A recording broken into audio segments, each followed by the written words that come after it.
আসসালামু আলাইকুম বন্ধুরা, জোড়াতালি রান্নাঘরে স্বাগতম।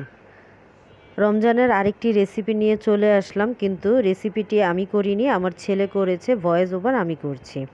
আমার ছেলে প্রায় প্রায় কিচেনে ঢুকে তার মন মতো কিছু কিছু রান্নাবাড়া করে, এবং আমি কিন্তু আপনাদের মাঝে সেই রান্নাবাড়াগুলো শেয়ার করি। পিছনেও কিন্তু দুই একটা রেসিপি শেয়ার করেছি, এবং সে কিন্তু যাই রান্না করুক খুব ভালো রান্না করতে পারে এবং খুব ভালো একজন শেফ সে আমার ঘরের।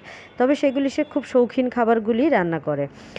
আজ তার শখ হয়েছে সে ডিম চপ করে খাবে, এবং ঘরেই খাবে, বাইরেরটা সে খাবে না। কারণ বাইরের খাবার ভালো না, ধুলা ময়লা থাকতে পারে, আনহাইজেনিক, তাই সে ওটা খাবে না, ঘরে নিজে রেডি করে খাবে।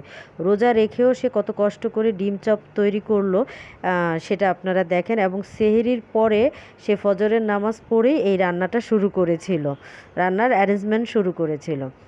4টি আলু সিদ্ধ করে ভালো করে কাঁটা চামচ দিয়ে ম্যাশ করে নিয়েছে, এবং 2টো পেঁয়াজ কুচি করা ছিল, সাথে দিয়ে দিয়েছে 6 থেকে 7টি শুকনো মরিচ ভাজা। পেঁয়াজ এবং শুকনো মরিচটা ভালো করে মাখিয়ে তার মধ্যে 10 থেকে 12টি ক্র্যাশ করা গোলমরিচ গুঁড়ো করে দিয়ে দিল। ক্র্যাশ করা গোলমরিচ এবং শুকনো মরিচ, পেঁয়াজ ও আলুটা ভালো করে মেখে একটা আলু ভর্তা বানিয়ে নিল। এখন সে ডিম চপের যে ডোটা, সেই ডোটা রেডি করছে। ডো রেডি করার জন্য এখানে সে 4 চামচ পরিমাণ বেসন নিয়েছে, এবং 2 চামচ পরিমাণ কর্নফ্লাওয়ার নিয়ে নিচ্ছে। এটা ভালো করে সুন্দর করে মিশাবে, এর জন্য এখানে দিয়ে দিল স্বাদ মতো লবণ, এবং আধা চামচের চাইতেও কম একটুখানি হলুদের গুঁড়া দিয়ে দিল, এবং সামান্য পরিমাণের বেকিং সোডা দিয়ে দিল। একসাথে ভালো করে সে এগুলো মিশিয়ে নিল, এবং অল্প অল্প পানি দিয়ে এটা একটা ডো তৈরি করে নিচ্ছে। কারণ পানিটা যদি একেবারে দিয়ে দিত তাহলে ডোটা পারফেক্ট রেডি হতো না। সে অল্প অল্প পানি দিয়ে ডোটা রেডি করে নিচ্ছে।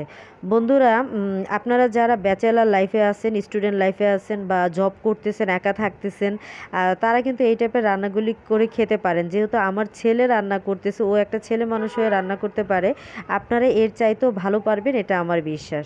একটা ডিম সিদ্ধ করে নিয়ে সেটাকে 4 টুকরো করে এখন ডিমটা সুন্দর করে আলুর পুর দিয়ে ভালো করে সে ঢেকে নিচ্ছে।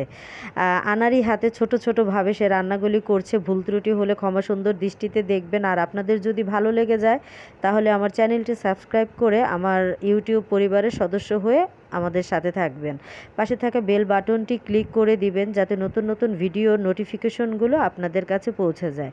আর ভিডিওটি যদি সত্যিই আপনাদের ভালো লাগে এবং উপকারে আসে তাহলে একটি লাইক দিয়ে সম্পূর্ণ ভিডিওটি দেখবেন। ফ্রেন্ডস ও ফ্যামিলির মাঝে ভিডিওগুলো শেয়ার করে দিবেন।